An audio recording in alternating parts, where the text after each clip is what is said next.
Math को बहुत आसानी से बच्चों करना भी हम सीखेंगे। ठीक है, चलिए मैथ को अब हम बहुत आसान तरीके से समझेंगे।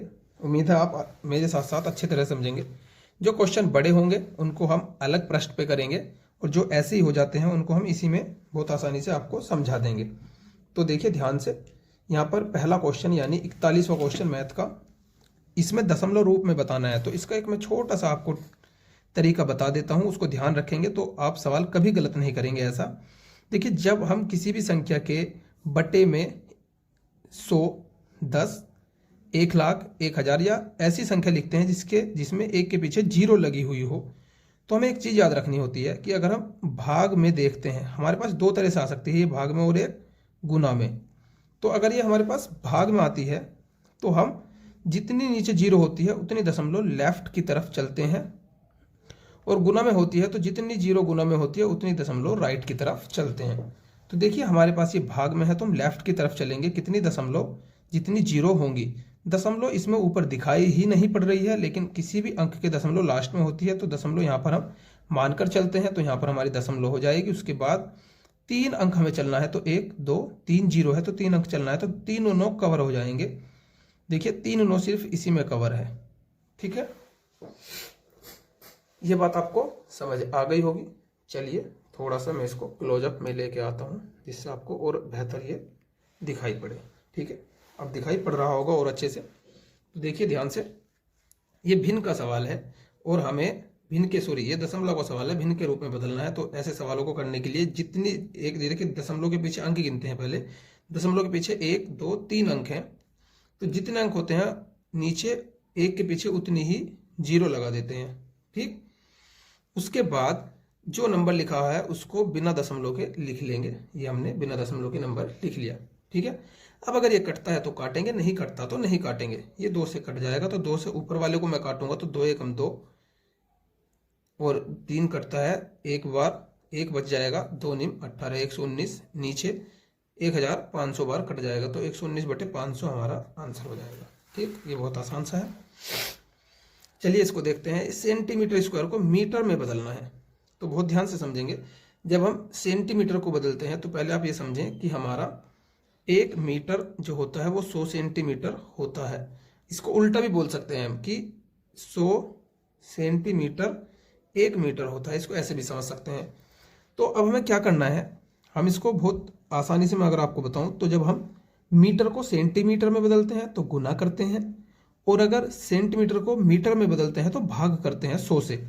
तो देखिए सेंटीमीटर स्क्वायर है, सेंटीमीटर नहीं है, तो इसको ध्यान से समझेंगे। अगर हमारे पास 100 सेंटीमीटर और हमें ये मीटर में बदलना है तो हम 100 से भाग करेंगे। ठीक है बच्चों, लेकिन हमें एक चीज़ देखनी यहाँ पर है, वो क्या है कि ये स्क्वायर में है। तो अगर स्क्वायर में होता है तो 2 बार 100 से भाग करनी पड़ेगी, क्योंकि अभी सेंटीमीटर से मीटर बनेगा। ठीक है, तो यहाँ से 2 जीरो से 2 जीरो कट जाएंगे, या 100 से 100 कट जाएगा, तो बचेगा या 1/100। और अभी मैंने बताया कि अगर बट्टे में 100 आ जाए या 1000 आ जाए तो दशमलव उतनी चलते हैं जितने जीरो होती है। तो 1, 2, 2 जीरो है, दशमलव इस अंक में कहाँ मान के चलते हैं यहाँ पर, तो 1 अंक कवर करेगा तो 1 आ जाएगा। अगला अंक तो दिखाई नहीं पड़ रहा है, तो इसमें हम 1 जीरो को ऐड करते हैं, तो 0, 1 और दशमलव यहाँ पर लगा देंगे। इसके पहले जीरो लगा भी सकते हैं, नहीं भी, वो आप देख लीजिए, और ये बन जाएगा मीटर स्क्वायर। तो देखिए इस तरह का सवाल हमारा ये आंसर बनता हुआ नजर आ रहा है। देखिए 1 1 1 की गुना करनी है, दशमलव ही है, बस इतना ही फर्क है। तो ऐसे सवालों को जब भी करें तो दशमलव को भूल जाएं और 1 की ही गुना करें। तो जब मैं 1 की गुना करूंगा 1 1 1 1 ही आएगा। अब हमको लगानी है दशमलव, तो दशमलव देखिए 1 अंक यहाँ है, दशमलव के बाद 1 यहाँ है, 1 यहाँ है, तो 3 हमारे टोटल अंक हो जाएंगे। इसमें सिर्फ 1 अंक है, इसमें 2 अंक है और इसमें 3 अंक है। हालांकि इसमें भी 3 अंक है, लेकिन ये 1 बन गया, और जबकि 1 नहीं आएगा, ये 0.001 आएगा। ठीक है, चलिए अगला सवाल करते हैं। ये तो बेहद आसान सही था। देखिए ध्यान से, इस सवाल को करने के लिए सबसे पहले 3/2 भाग का निशान दिखाई दे तो उसको गुना बना देंगे, और जो भी भिन्न अगली वाली होती है उसको पलट कर लिख देंगे। तो 3 नीचे आ गया तो ऊपर चला गया, गुना 2 ऐसे ही रखेंगे, प्लस 3/2 ऐसे ही रखने हैं। देखिए 2 से 2 कट गया, 3 से 3 कट गया, यहाँ ओवरऑल 1 आया, 1 की गुना 2 में करेंगे 2 आएगा, तो ये आ जाएगा 2 + 3/2। और इस तरह से आपने सवाल को हल किया होगा। 2 दूनी 4, इसमें गुना करते हैं, ऊपर वाला जोड़ते हैं, 4 और 3 7/2, तो हमारा सी आंसर हो जाएगा। ये मैथ इतना आसान इसमें आया है बच्चों, इसमें अलग से प्रश्न लेने की ही जरूरत नहीं पड़ रही। ठीक है, चलिए क्वेश्चन नंबर चलते हैं 46 पर। देखिए इसका गुणनफल बताना है, तो हम अभी मैंने बताया कि दशमलव को भूल जाइए, सिर्फ सीधा गुना कीजिए, 2 3 6। हमें पता चल गया कि 6 तो हमारा आएगा ही आएगा इधर। और अब देखते हैं दशमलव, 2 इधर है 1 इधर है, टोटल 3 अंक बन जाएंगे, तो 1 अंक हमारा ये बन गया, और 3 अंक बनाने के लिए हमें 2 जीरो लेनी पड़ेंगी, तो ये आ जाएगा 0.006, तो 0.006 पहला हमारा आंसर बन जाएगा। 64 के सभी गुणनखंडों का योगफल बताना है, तो 64 के सभी गुणनखंड पहले हम करेंगे और उनका योगफल बताएंगे। तो 64 के गुणनखंड आप ध्यान से बच्चों कर ही सकते हैं, तो 64 के गुणनखंड में आपको अभी करके यहाँ पर इधर बता देता हूँ। देखिए पहले सबसे पहले 64 को हम लिख लेंगे, तो 64 के गुणनखंड करेंगे, 2 से काटेंगे, 2 3 6, ठीक है, 2 दूनी 4। 64 के सभी गुणनखंडों का योगफल बताना है, ठीक है।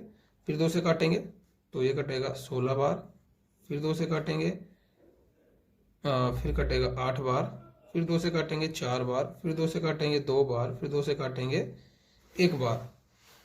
तो ये जो मैंने गुणनखंड किए बच्चों, ये होते हैं अभाज्य गुणनखंड, लेकिन इसमें सिर्फ गुणनखंड पूछा है। तो अब हमें क्या करना है, मैंने आपको ये एक्स्ट्रा चीजें बता दी हैं थोड़ी सी। ये जो मैं करता हूँ सब बच्चे इसको ही पहले करते हैं। तो ये हो गए अगर पूछे अभाज्य गुणनखंड, तो इसके अभाज्य गुणनखंड सिर्फ 2 हैं, और इसमें तो सभी गुणनखंड पूछे हैं। सभी गुणनखंड का मतलब ये होता है कि जो संख्या 64 को भाग करती है उनको हमें जोड़कर यहाँ टोटल लिखना है, ठीक है। तो चलिए मैं इसको आपको एक पृष्ठ पे आसानी से बता देता हूँ, ठीक है। तो मैं एक पृष्ठ ले लेता हूँ, तो हम इसको यहाँ पर कर लेते हैं। तो अब हमें 64 के बारे में पूछा गया, तो सबसे पहले मैंने 64 को लिख लिया। अब हमें देखना है कि 64 किन किन नंबरों से कटता है। तो ध्यान से देखिए, 1 सभी का गुणनखंड होता है, तो 1 को लिख लेंगे। कभी कभी सवाल में 1 को जोड़ता भी है, 1 को नहीं भी जोड़ता, लेकिन हम फिलहाल 1 को रख लेते हैं, ठीक है। तो 1 हो गया। 64 2 से भी कटता है, तो 2 भी आएगा। 3 से 64 नहीं कटता, 4 से 64 कटता है तो 4 भी आएगा। 5 से नहीं कटता, 6 से भी नहीं कटता, 7 से नहीं कटता, 8 से कटता है तो 8 भी आएगा। और 8 के बाद 9 से नहीं कटता, 10 11 12 13 14 15 16 से कटता है, 16 चौका 64 होते हैं। उसके बाद 17 18 19 20 21 22 23 24 25 26 27 28 29 30 31 डायरेक्ट 32 से कटता है, और 32 के बाद डायरेक्ट 64 से कटता है। तो ये इन नंबरों से कटता है। ये जो गुणनखंड मैं बता रहा हूँ ये गुणनखंड होते हैं, और जो इधर अभी करके दिखाए थे ये वाले बच्चों, ये इनको बोलते हैं अभाज्य गुणनखंड। इनमें इतना सही डिफरेंस है, ठीक है। चलिए इसको मैं ऐसे लिख लेता हूँ। अब इनको हमें जोड़ देना है, तो 1 2 3 3 और 4 7, 7 और 8 15 हो जाएंगे, 15 और 6 21, 21 और 2 23, 23 और 4 27, हासिल 2 लगेंगे, तो मैंने यहाँ पर लिख लिया। 1 3 4 4 6 10, 10 और 2 12, तो हमारा 127 यहाँ पर आंसर हो जाएगा, ठीक है। उम्मीद है आप समझ गए होंगे। चलिए आगे की तरफ हम बढ़ते हैं, ध्यान से देखिए।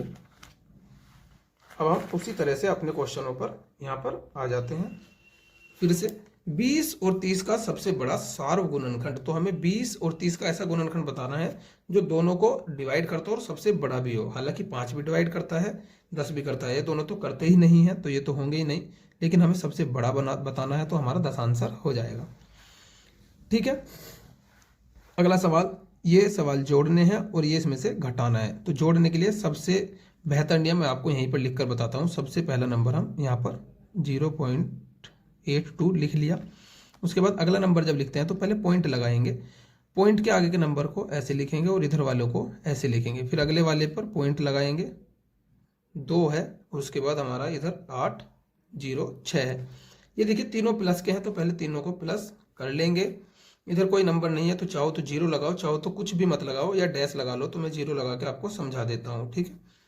2 8 और 2 10, हासिल 1 लगेगा, 10 और 1 11 हो जाएगा, फिर से हासिल 1 लगेगा, 8 और 6 14 होते हैं, हासिल वाला 1 15 हो जाएगा, 6 और 1 7, और ये 6 ऐसे आएगा, तो 675.102 हमारा यहाँ पर आंसर बना, लेकिन हमें ये भी घटाना है तो पॉइंट को मैंने यही लगाया 6082।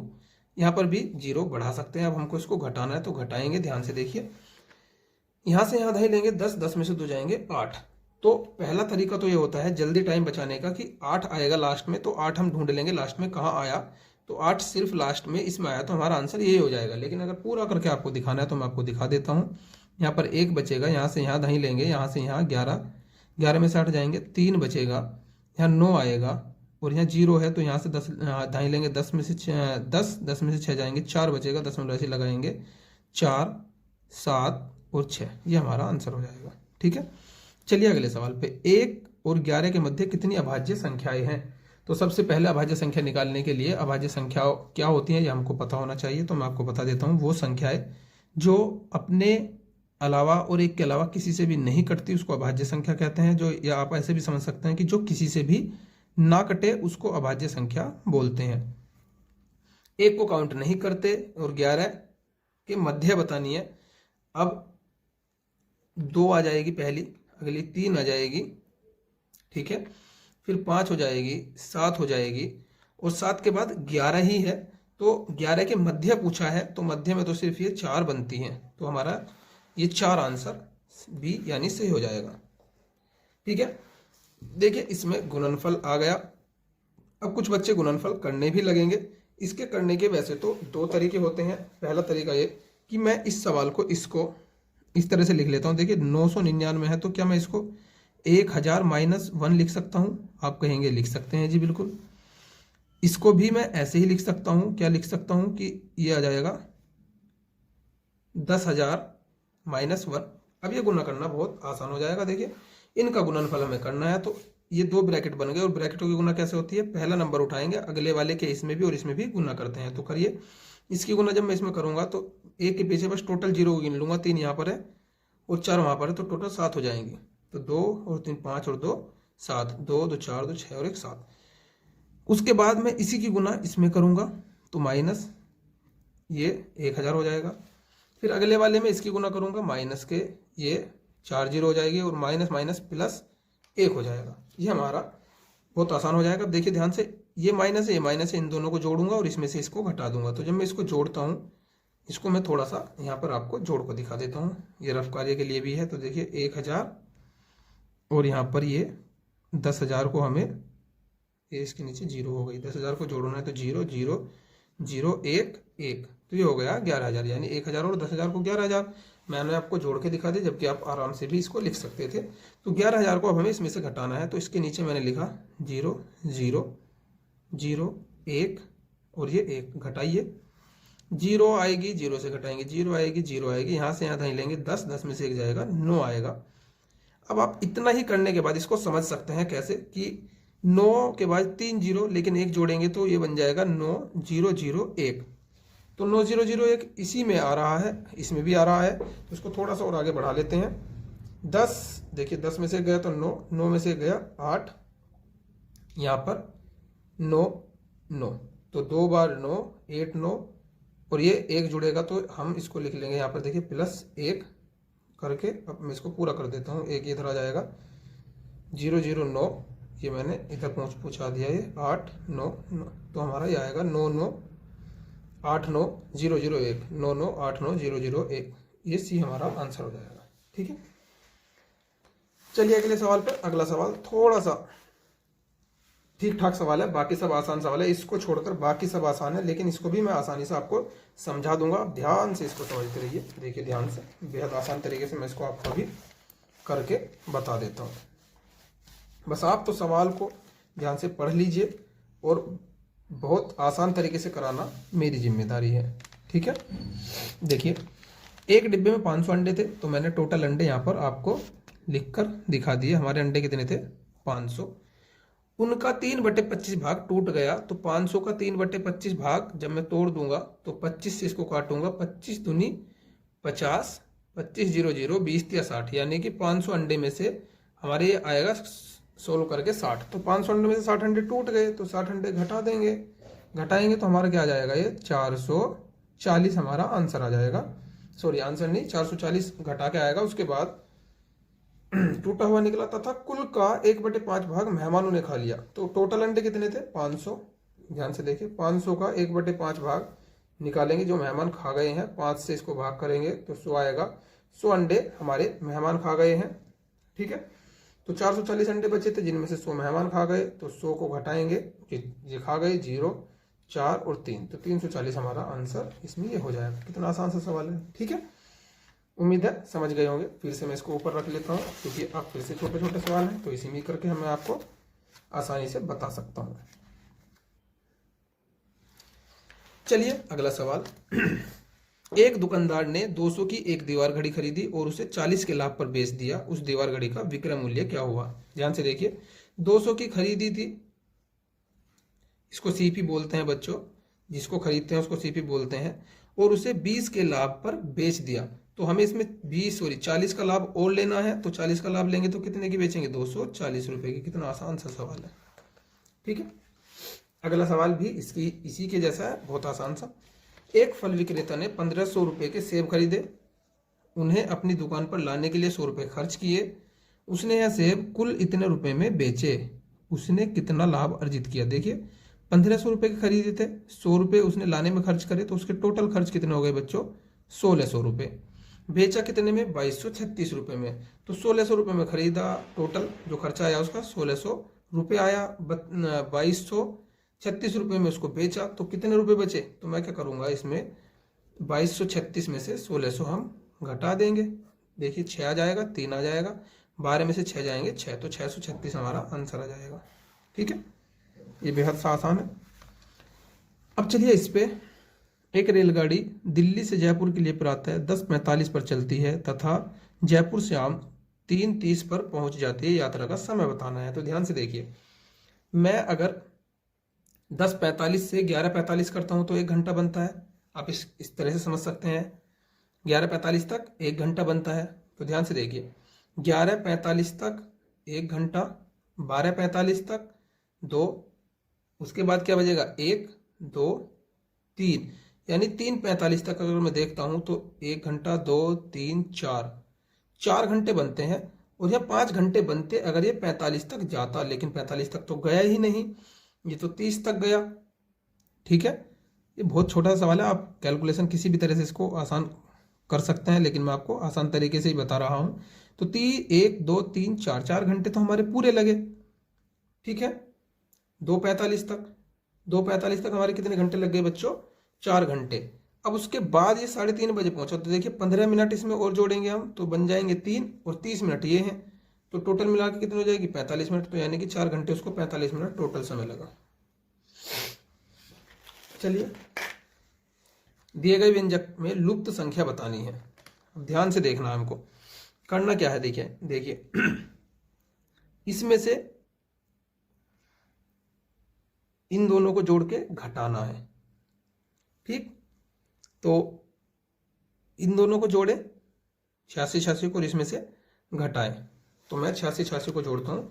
86 जोड़ेंगे जब हम, यहाँ देख लेते हैं, 86 और 86 को मैंने जोड़ा, 6 और 6 12, हासिल 1 हुआ, 8 और 8 16, 1 17, 172। हमें इसमें से घटाना है 5, 8, 3, 9, 4, 172 को हम घटा दें। तो 172 को हम घटाएंगे, 2 आ जाएगा, 9 में से 7 जाएंगे तो 2 आ जाएगा, 3 में से 1 जाएगा, फिर 2 आ जाएगा, ये 8 और ये 5। अब हमारा 5822, सॉरी आपको दिखा नहीं होगा, 5822 हमारा आया है।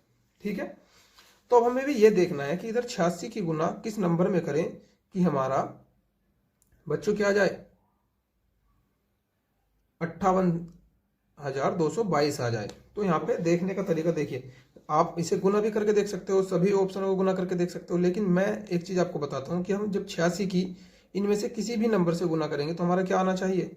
5822, क्योंकि यहाँ पर जो ये साइड है और ये साइड बराबर होगी। तो जब मैंने इसको हल किया तो 58,222 आया। तो जब इसको भी हल करूंगा तो 58,222 आना चाहिए। एक गुना का पद हमें दिया गया है, दूसरा हमें इनमें से कोई बताना है।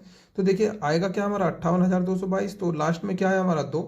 तो जब हम किसी भी नंबर की गुना करेंगे तो लास्ट वाली डिजिट की गुना करते हैं पहले, 6 7 42, तो लास्ट में 2 आएगा, 6 8 48, 8 आएगा, 6 एकम 6, 6 जीरो जीरो। तो इसी से हम अपना आइडिया लगा सकते हैं। हालांकि आप इन दोनों के गुना करके भी देख सकते हैं। तो आप इसको होमवर्क में खुद करके देखिए कि क्या इसकी गुना यही आ रही है, और कमेंट बॉक्स में जरूर बताइए।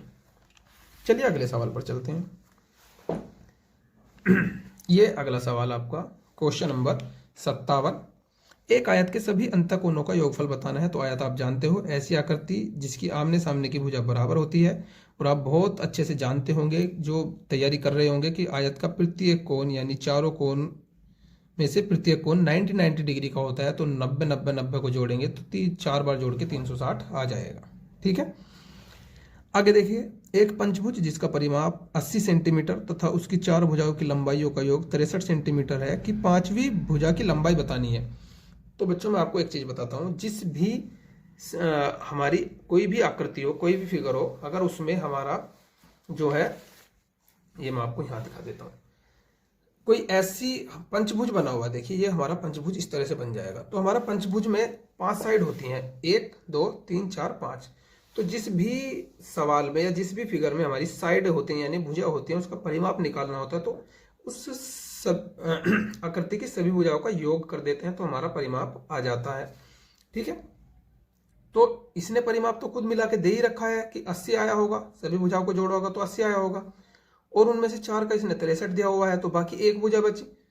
तो अगर मैं 80 में से 63 घटा देता हूं तो अगली भुजा आ जाएगी। तो घटा देते हैं तो ये 17 आ जाएगा। ये तो आसान सा सवाल हुआ। ठीक है, इसमें देखिए ये और आसान है। 115 परिवारों के सर्वे में अंकित किया गया कि प्रत्येक परिवार में कितने बच्चे हैं। इन आंकड़ों को दंड ग्राफ द्वारा दर्शाया गया है। दंड ग्राफ में से उन परिवारों की संख्या जिनमें कोई बच्चा नहीं है, ये हमें बताना है। तो हमें ऐसा परिवार बताना है जिसमें कोई बच्चा नहीं है। देखिए परिवारों की संख्या ये रही, और यहाँ पे देखिए, यहाँ पे अगर देखो तो बच्चों की संख्या एक कितने परिवारों में है, 20 में, 30 परिवारों में 2 है, 35 परिवारों में 3 है। तो हमें क्या बताना है, उन परिवारों की संख्या जिनमें कोई बच्चा नहीं है। तो बच्चों की संख्या 0 कहाँ है बच्चों, ध्यान से देखिए। टोटल 115 परिवारों के सर्वे हैं यहाँ पर। देखिए इसको समझने के लिए हम क्या करेंगे, इसका जो मुझे आसान तरीका लगता है, ये देख लेंगे कि 1 बच्चे, 2 बच्चे, 3 बच्चे, 4 बच्चों वाले परिवार कितने हैं, सबको जोड़ देंगे।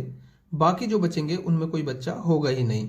तो देखिए 1 बच्चे वाला परिवार कितने हैं, 20। ठीक है, 2 बच्चों वाले कितने परिवार हैं, 30। 3 परिवार वाले 35, 4 परिवार वाले 5। तो इन सबको जोड़िए, मैं इन सबको जोड़ देता हूँ, ध्यान से देखिए। 5 और 5 10, हासिल 1, 2 और 3 5, 5 और 3 8, और हासिल वाला है 9। तो 90 ऐसे हो गए परिवार जिनमें कोई ना कोई बच्चा है। तो अब कितने परिवार बचे, तो 190, और टोटल परिवार थे 115। तो कितने परिवार बचेंगे बच्चों, 25। कैसे आया, 115 से हमने 90 घटाया तो हमारा 25 ही आएगा। तो 25 परिवार ऐसे हैं जिनमें एक भी बच्चा नहीं है। चलिए अगले सवाल पर। एक संपूर्ण कोण बनाता है, संपूर्ण कोण बराबर होता है 1 समकोण, 2 समकोण, 3 समकोण। पहले समझिए संपूर्ण कोण होता क्या है। अगर मैं एक लाइन खींचता हूं और यहाँ पर इस तरह का एंगल बनाता हूं तो इसको बोलते हैं संपूर्ण कोण। संपूर्ण कोण होता है 180 डिग्री का। और ये समकोण के बारे में पूछा है। समकोण होता है 90 डिग्री का। तो 90 डिग्री को क्या बोलते हैं, समकोण बोलते हैं बच्चों। 90 डिग्री को समकोण बोलते हैं। तो इसमें 180 के लिए कितने समकोण बनाने होंगे, हमें 2 समकोण बनाने होंगे। तो हमारा आंसर हो जाएगा। ठीक है।